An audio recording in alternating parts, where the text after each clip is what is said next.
The Sandman. E.T.A. Hoffman. Nathaniel, to Lothair. Certainly you must all be uneasy that I have not written for so long. So very long. My mother, I am sure, is angry, and Clara will believe that I am passing my time in dissipation, entirely forgetful of her fair angelic image that is so deeply imprinted upon my heart. Such, however, is not the case. Daily and hourly I think of you all, and the dear form of my lovely Clara passes before me in my dreams, smiling upon me with her bright eyes as she did when I was among you. But how can I write to you in the distracted mood which has been disturbing my every thought?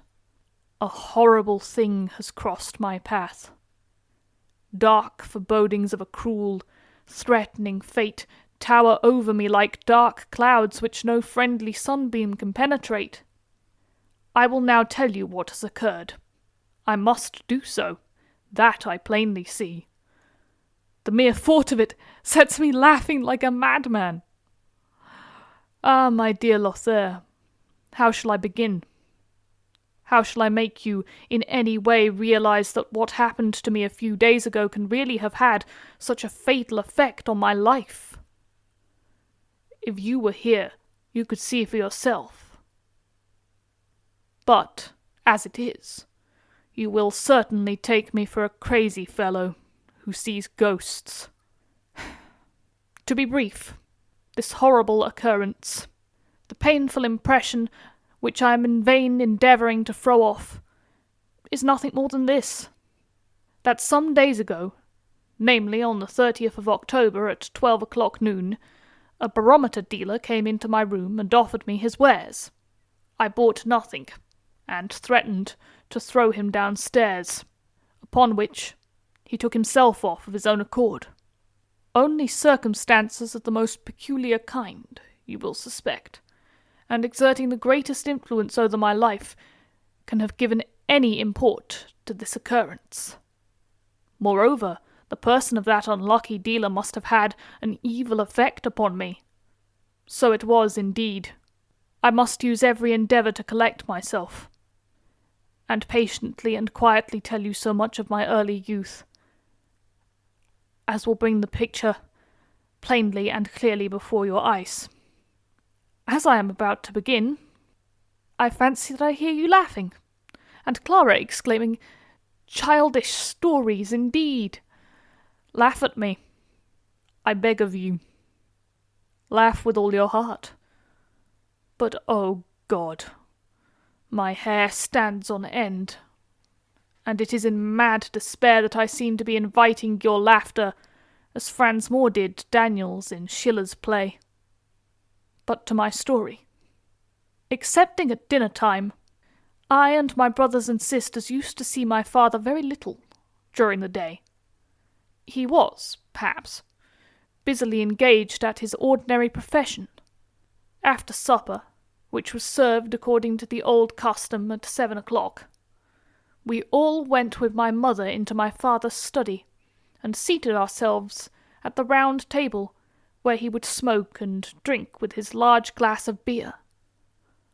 Often he told us wonderful stories, and grew so warm over them that his pipe continually went out, whereupon I had to light it again with a burning spill, which I thought great sport. Often, too, he would give us picture books, and sit in his armchair silent and thoughtful, puffing out such thick clouds of smoke that we all seemed to be swimming in the clouds. On such evenings as these my mother was very melancholy, and immediately the clock struck 9 she would say, "Now, children, to bed, to bed. The Sandman's coming, I can see." And indeed, on each occasion I used to hear something, with a heavy, slow step, come thudding up the stairs. That, I thought, must be the Sandman. Once, when the dull noise of the footsteps was particularly terrifying, I asked my mother as she bore us away, "Mamma, who is this naughty Sandman, who always drives us away from Papa? What does he look like?" "There is no Sandman, dear child," replied my mother. "When I say the Sandman's coming, I only mean that you're sleepy and can't keep your eyes open, just as if someone had sprinkled sand into them." This answer of my mother's did not satisfy me. Nay, the thought soon ripened in my childish mind that she only denied the Sandman's existence to prevent our being terrified of him.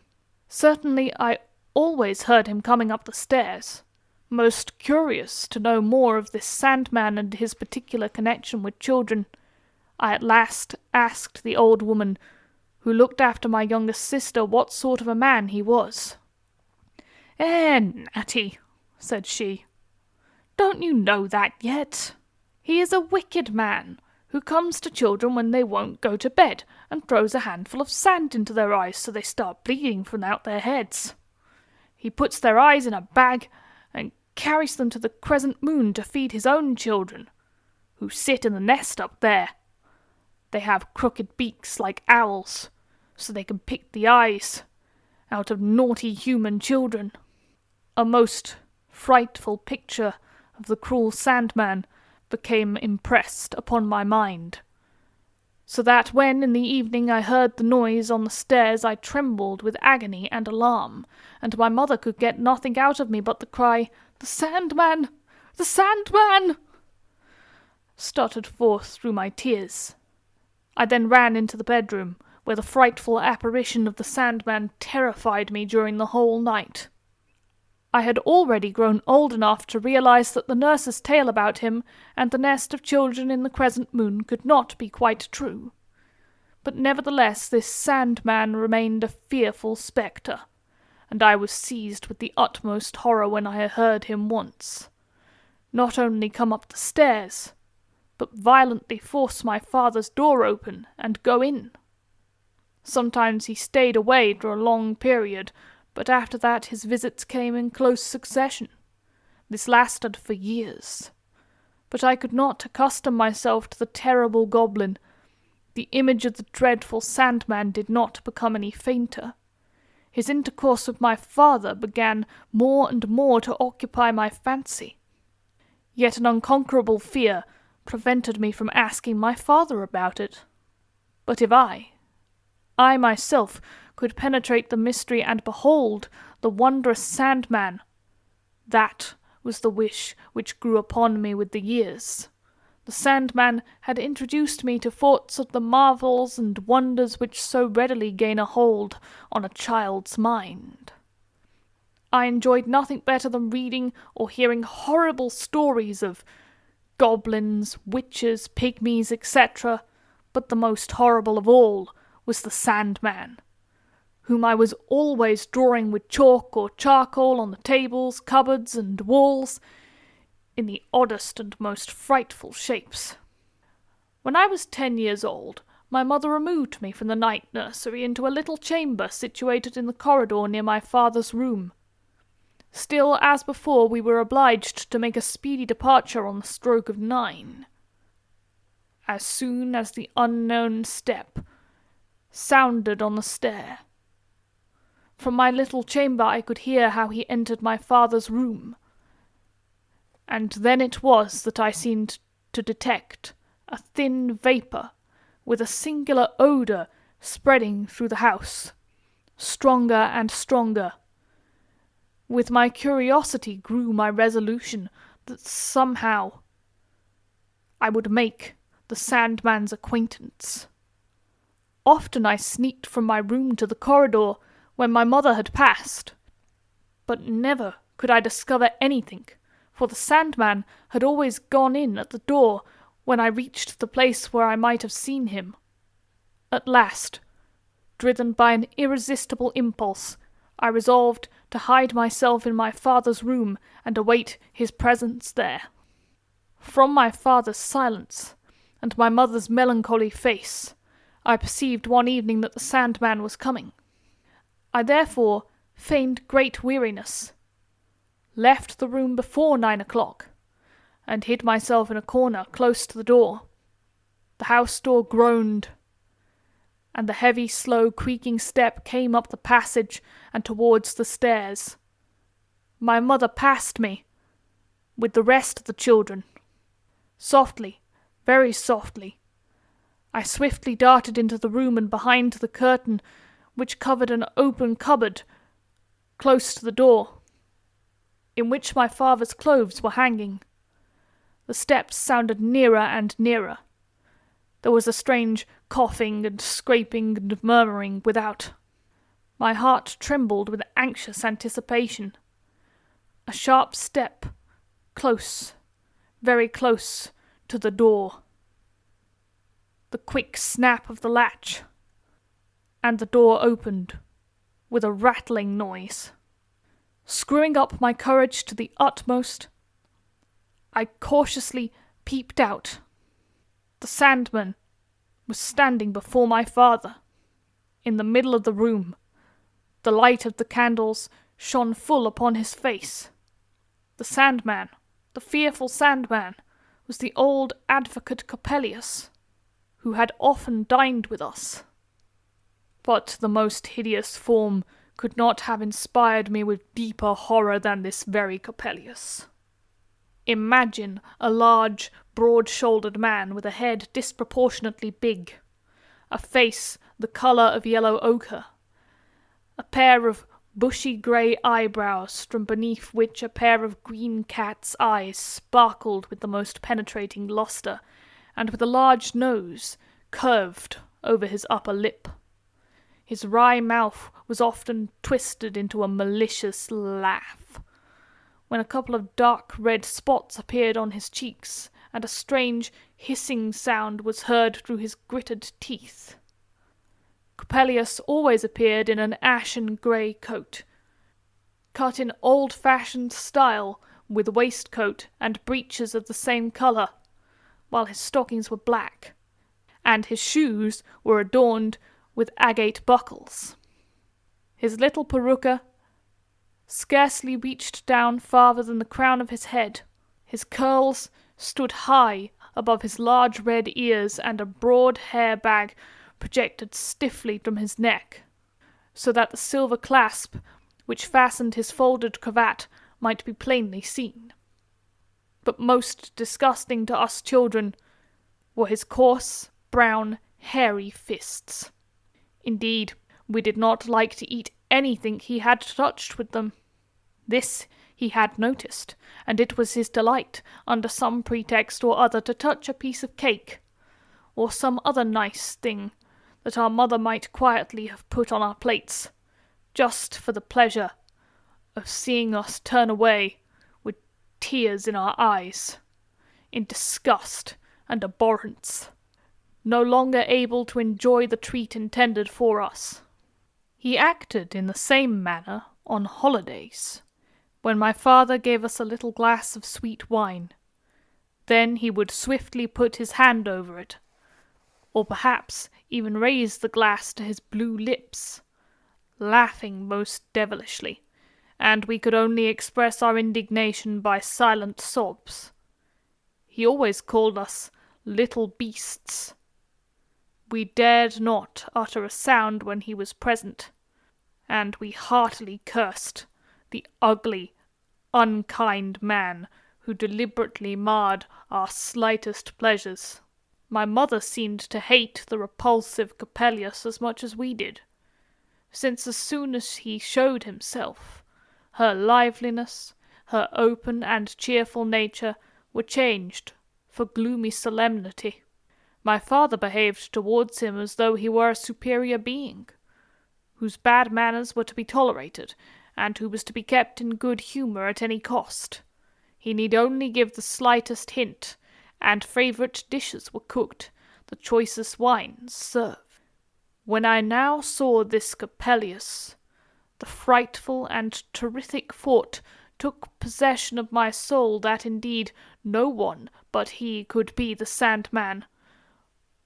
But the Sandman was no longer the bogey of a nurse's tale who provided the owl's nest in the crescent moon with the children's eyes. No, he was a hideous, spectral monster who brought with him grief, misery, and destruction, temporal and eternal, wherever he appeared. I was riveted to the spot, as if enchanted.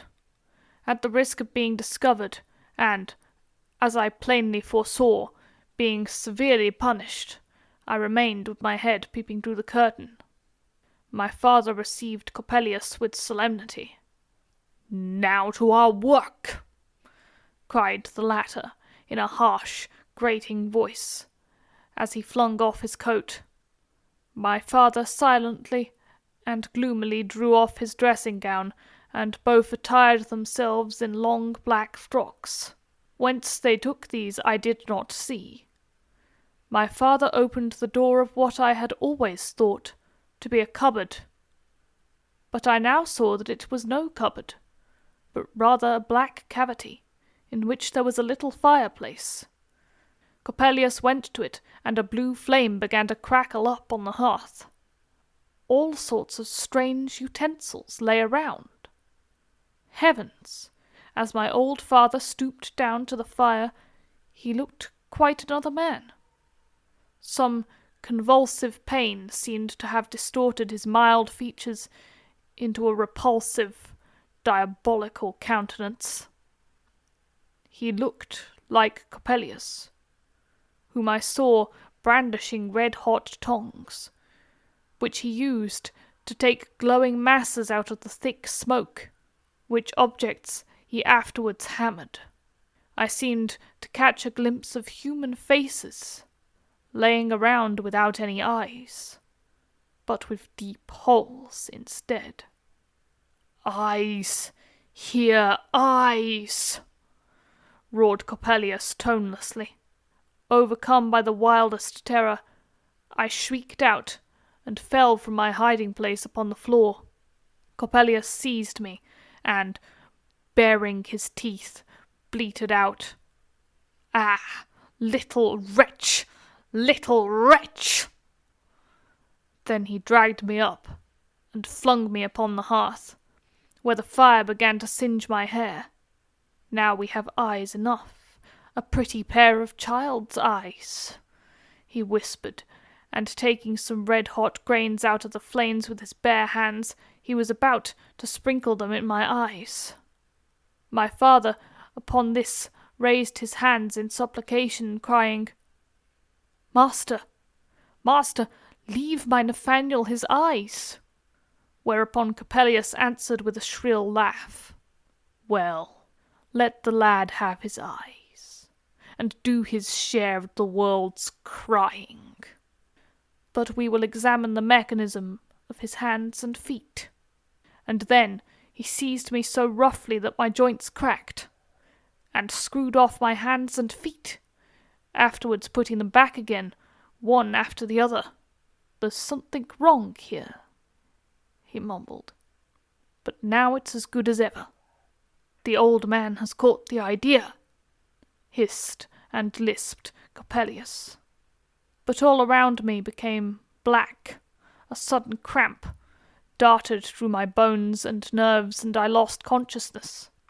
A gentle, warm breath passed over my face. I woke as from the sleep of death. My mother had been stooping over me. Is the Sandman still there?" I stammered. No, my dear child.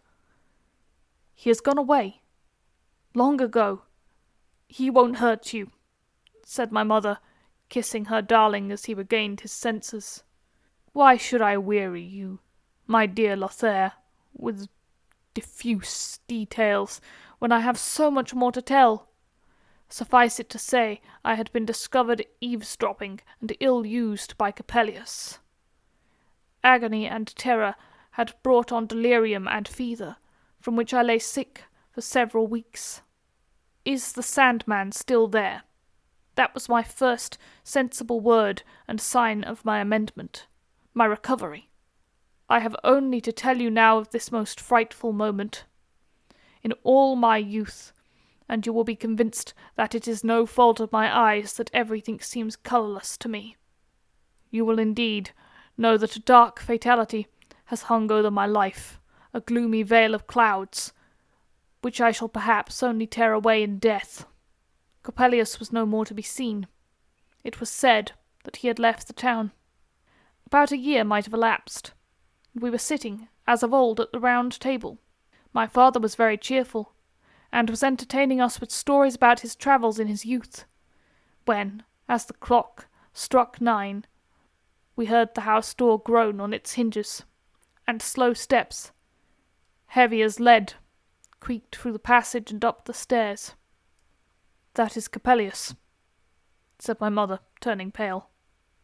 "Yes, that is Coppelius," repeated my father, in a faint, broken voice. The tears started to my mother's eyes. "But father, father," she cried, "must it be so?" "He is coming for the last time, I promise you," was the only answer. "Only go now. Go with the children. Go. Go to bed. Good night." I felt as if I were turned to cold, heavy stone. My breath stopped. My mother caught me by the arm as I stood immovable. Come, Nathaniel." I allowed myself to be led, and entered my chamber. Be quiet. Go to bed. Go to sleep," cried my mother after me, but tormented by restlessness, an inward anguish, perfectly indescribable. I could not close my eyes. The hateful, abominable Coppelius stood before me with fiery eyes, and laughed maliciously at me. It was in vain that I endeavoured to get rid of his image. About midnight there was a frightful noise, like the firing of a gun. The whole house resounded.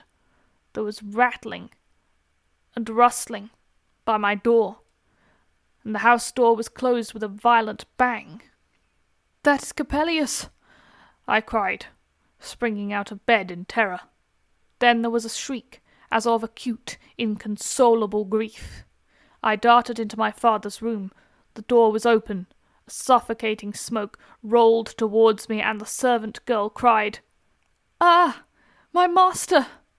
My master!" On the floor of the smoking hearth lay my father, dead, with his face burned, blackened, and hideously distorted. My sisters were shrieking and moaning around him, and my mother had fainted. "Coppelius! Cursed devil! You have slain my father!" I cried, and lost my senses. When 2 days afterwards my father was laid in his coffin, his features were again as mild and gentle as they had been in his life. My soul was comforted by the thought that his contact with the satanic Coppelius could not have plunged him into eternal perdition. The explosion had wakened the neighbours. The occurrence had become common talk, and reached the ears of the magistracy, who wished to make Coppelius answerable. He had, however, vanished from the spot, without leaving a trace. If I tell you, my dear friend, that the barometer dealer was the accursed Coppelius himself, you will not blame me for regarding so unpropitious a phenomenon as the omen of some dire calamity. He was dressed differently, but the figure and features of Coppelius are too deeply imprinted in my mind for an error in this respect to be possible. Besides, Coppelius has not even altered his name. He describes himself, I am told, as a Piedmontese optician, and calls himself Giuseppe Coppola. I am determined to deal with him, and to avenge my father's death, be the issue what it may. Tell my mother nothing of the hideous monster's appearance. Remember me to my dear sweet Cara, to whom I will write in a calmer mood. Farewell.